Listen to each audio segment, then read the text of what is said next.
ሰላም ጤና ይስጥልን ወደ ቻናላችን ቤተሰቦች፣ ዛሬ በመካከለኛው ምስራቅ እየተከሰተ ያለው ጉዳይ መላውን ዓለም እያስጨነቀ ይገኛል። ዓለም ሌላ የዓለም ጦርነት አፋፍ ላይ ትገኛለች የሚሉ ስጋቶች እየጨመሩ ነው። ሩሲያ በይፋ ለኢራን ያላትን ወታደራዊና የመረጃ ድጋፍ አረጋገጠች። የአሜሪካና የእስራኤል ጥምረት የኢራንን የበላይ መሪ አያቶላ አሊ ካሜኒን መግደላቸውን ተከትሎ አካባቢው ወደማይመለስበት ቀውስ ውስጥ ገብቷል።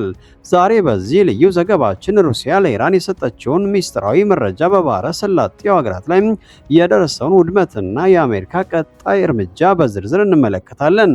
እስከ መጨረሻው አብራችን ቆዩ። የታላቋ ብሪታንያ የሩሲያ አምባሳደር አንድሬ ኬሊን ለስካይ ኒውስ በሰጡት እጅግ አስደንጋጭ መግለጫ ሞስኮ በዚህ ጦርነት ውስጥ ገለልተኛ አለመሆኗን አውጀዋል። አምባሳደሩ ምዕራባውያንን ክፉኛ በመወቀስ ጥቃቱን የጀመሩት አሜሪካና እስራኤል ናቸው፣ ኢራን ግን ምላሽ እየሰጠች ብቻ ነው በማለት ይህ መግለጫ በዲፕሎማሲው ዓለም ትልቅ ድንጋጤን ፈጥሯል። ነገር ግን ከንግግር ባለፈ ሩሲያ በተግባር ኢራንን እየረዳች እንደሆነ ሪፖርቶች ያመለክታሉ። ሞስኮ በመካከለኛው ምስራቅ የሚገኙ የአሜሪካ ወታደራዊ ተቋማትና የጦር ሰፈሮች ያሉበትን ትክክለኛ ቦታ የሚጠቁሙ የሳተላይትና የደህንነት መረጃዎችን ለቴህራን አሳልፋ ሰጥታለች። ይህ መረጃ ኢራን የአሜሪካን ወታደሮች በከፍተኛ ጥራት ኢላማ እንድታረግ መንገድ ከፍቶላታል። የዓለማችን ትልቁ የኒውክሌር ሀያል ሀገር የሆነችው ሩሲያ በዚህ መልኩ ጣልቃ መግባቷም ጦርነቱን ከአካባቢያዊ ግጭት ወደ ዓለም አቀፋዊ ፍጥጫ ቀይሮታል። ጦርነቱ አሁን ሁለተኛ ሳምንቱን ያስቆጠረ ሲሆን መነሻውም አሜሪካና እስራኤል በጋራ የፈጸሙት ኦፕሬሽን ነው። በዚህ ኦፕሬሽን የኢራን መንፈሳዊና የፖለቲካ መሪ አያቶላ አሊ ካሜኒ እንዲሁም ሌሎች ከፍተኛ ወታደራዊ አዛዦች መገደላቸውን ተከትሎ ነው ቴህራን ወደ ጦርነቱ የገባቸው። እስራኤል በበኩሏ በቴህራንና በቤይሩት የሚገኙ ቁልፍ የኢራን ወታደራዊ መሰረተ ልማቶች፣ ከመሬት በታች ያሉ የሚሳኤል ማከማቻዎችና የእዝ ማዕከላት ላይ የአየር ጥቃት ማዝነቧን ቀጥላለች። በቤይሩት ከተማ መሃል በሚገኝ አንድ ሆቴል ላይ በተፈጸመ ጥቃት የቅድስ ኃይል አባላትን ጨምሮ በርካታ ሰዎች ተገድለዋል። የእስራኤሉ ጠቅላይ ሚኒስትር ቢንያም ኔታንያሁም በኢራን ሰማይ ላይ ሙሉ የበላይነት አለን፣ ጥቃታችንም ይቀጥላል ሲሉ ዝተዋል። በጣም አስፈሪው ነገር ጦርነቱ በኢራንና በእስራኤል ድንበር ላይ ብቻ አለማቆሙ ነው።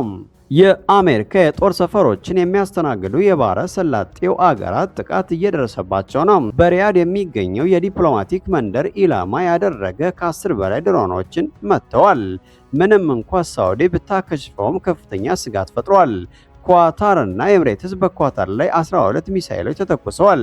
በተመሳሳይ በዱባይ አውሮፕላን ማረፊያ ላይ ጥቃት መድረሱን የሚያሳዩ የቪዲዮ መረጃዎች ወጥተዋል። በኩዌት ዓለም አቀፍ አውሮፕላን ማረፊያ የነዳጅ ማከማቻዎች ተመትተዋል። ይህም ሀገሪቱ የነዳጅ ምርቷን እንድትቀንስ አድርጓታል። ከሁሉም በላይ ደግሞ በኩዌት በሚገኝ የአሜሪካ የጦር ሰፈር ላይ በደረሰ ድንገተኛ የድሮን ጥቃት 6 የአሜሪካ ወታደሮች መገደላቸውን ፔንታጎን ክፉኛ አስቆጥቶታል።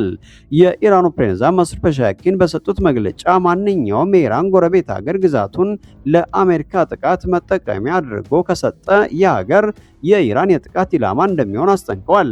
የኢራን አብዮታዊ ዘበኛ ኃይል በበኩሉ ጦርነቱ ለ6 ወራት ቢቀጥል እንኳ ዝግጁ መሆናቸውና በቅርብ ቀናት ውስጥ እጅግ ዘመናዊ የረጅም ርቀት ሚሳኤሎችን ወደ ሜዳ እንደሚያስገቡ አስታውቀዋል። በሰው ልጅ ላይ እየደረሰ ያለው ጉዳትም ልብ ሰባሪ ሆኖ ቀጥሏል። በኢራን ብቻ 926 ንጹሃን ዜጎች ሲገደሉ 6000 የሚሆኑ ደግሞ ቆስለዋል። በሊባኖስ በኩል በእስራኤል ጥቃት የ294 ሰዎችን ሕይወት ቀጥፏል። በኢራን የምትገኘው አንዲት መምህር ጦርነትን በአካል ያላየ ሰው በፍጹም ሊረዳው አይችልም ስትል የደረሰውን ስነ ልቦናዊ ጠባሳ ገልጻለች። የአሜሪካ ባለስልጣናት ግን ለሩሲያ ጣልቃ ገብነት ብዙም ደንታ የሌላቸው ይመስላል። የመከላከያ ሚኒስትሩ ሄግሴት ዓለም ላይ ምርጡ የደህንነት መረጃ የምንይዘው እኛ ነን፣ ሩሲያ ለኢራን የምትሰጠው መረጃ ሁሉን እናውቃለን፣ እናሸንፋለን ብለዋል። የዋይት ሀውስ ቃል አቀባይ ካሮሊን ሌቪት ደግሞ የሩሲያ ድጋፍ ምንም ለውጥ አያመጣም፣ ምክንያቱም እኛ የኢራንን ወታደራዊ ኃይል ሙሉ በሙሉ እየደመሰስነው ነው ሲሉ ተናግረዋል። በሌላ በኩል ቻይና በከፍተኛ ጥንቃቄ ሁኔታውን እየተከታተለች ትገኛለች። የቻይናው ከፍተኛ ዲፕሎማት ዋንግ ዩ ይህ ጦርነት በፍጹም ሊከሰት የማይገባ ነበር፣ ዓለም ወደ ጫካ ሕግ ልትመለስ አይገባም በማለት ግጭቱ በአስቸኳይ እንዲቆም ጥሪ አቅርበዋል። ውድ ተመልካቾቻችን የመካከለኛው ምስራቅ ሁኔታ አሁን ካለበት በላይ ሊባባስ እንደሚችል ባለሙያዎች እየተነበዩ ይገኛሉ።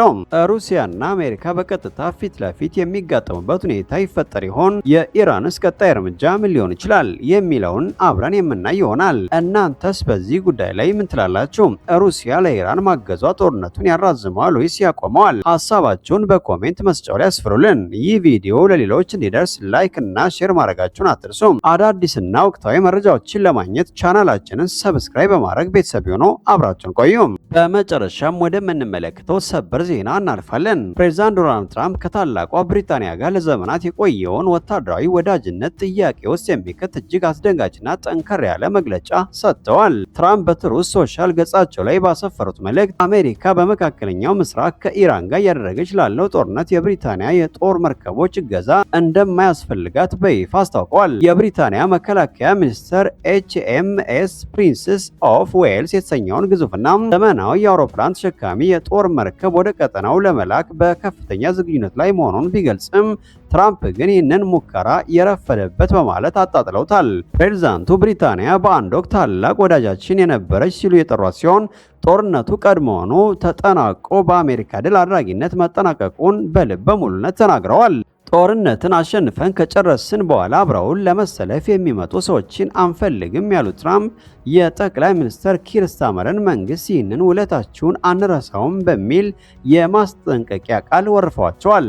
ይህ ንግግር በሁለቱ ሀገራት መካከል ለዓመታት የቆየውን ልዩነት ወደ ከፋ ቀውስ ውስጥ የከተተ ሲሆን ትራምፕ ብሪታንያን እንደ አስተማማኝ አገር ማየታቸውን ማቆማቸውን በግልጽ አመላክተዋል።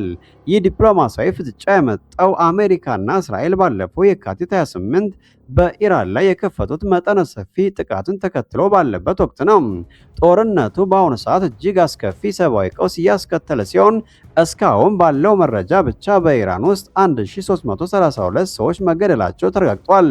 አሜሪካን በበኩሏ 6 ወታደሮቿ መገደላቸውን ያመነ ሲሆን ግጭቱ ወደ ጎረቤት ሀገራት ማለትም ሊባኖስ፣ ኩዌት፣ የተባበሩት አረብ ኤሚሬትስ እና ኢራቅ ተስፋፍቶ ተጨማሪ የሰው ሕይወት እየቀጠፈ ይገኛል። በብሪታንያ በኩል ግን ከፍተኛ የፖለቲካ መከፋፈል ይታያል። ጠቅላይ ሚኒስትር ኪር ስታርመር መጀመሪያ ላይ በጦርነት ለመሳተፍ ቢያቅማሙም ኋላ ግን አሜሪካ በብሪታንያ የሚገኙትን የጦር ሰፈሮች ማለትም በግሎስ ሻየር የሚገኘውን RAF ኤርፎርድ እና በህንድ ውቅያኖስ የሚገኘውን ዲያጎ ጋርሺያን ለቀጥታ እንድትጠቀም ፈቅደዋል። ይህ የስታርመር ውሳኔ ግን በሀገር ውስጥ ከፍተኛ ተቃውሞ አስነስቶባቸዋል።